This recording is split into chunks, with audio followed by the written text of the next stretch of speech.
Mga may hangover dyan and then gusto nyo makarecover, may isi-share ako sa inyo. So, napanood ko dati ito siya sa TikTok and then trinay ko, effective siya sa akin.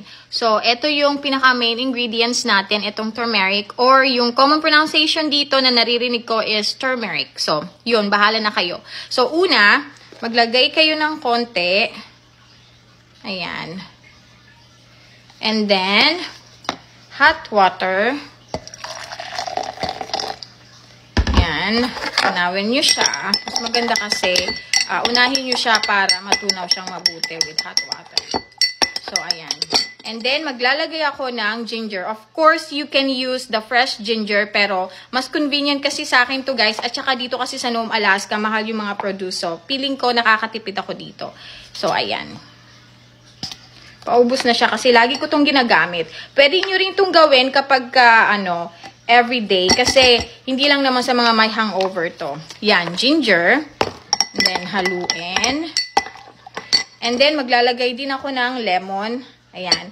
And, still, pwede rin kayo gumamit ng fresh lemon. Ito lang yung gamit ko.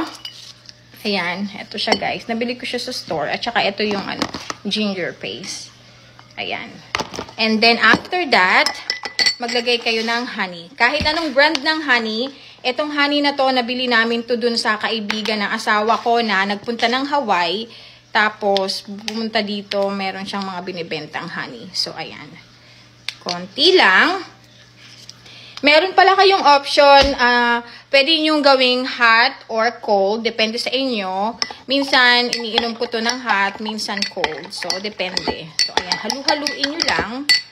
Tapos, maglagay ng yellow.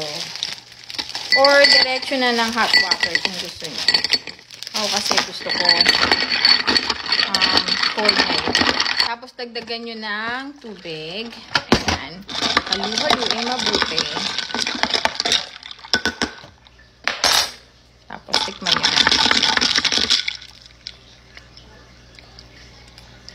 Sarap talaga guys. I-try nyo to siya. Effective sa akin. Malay nyo, effective sa inyo. Yung anak ko nga pala guys, gustong gusto din niya to.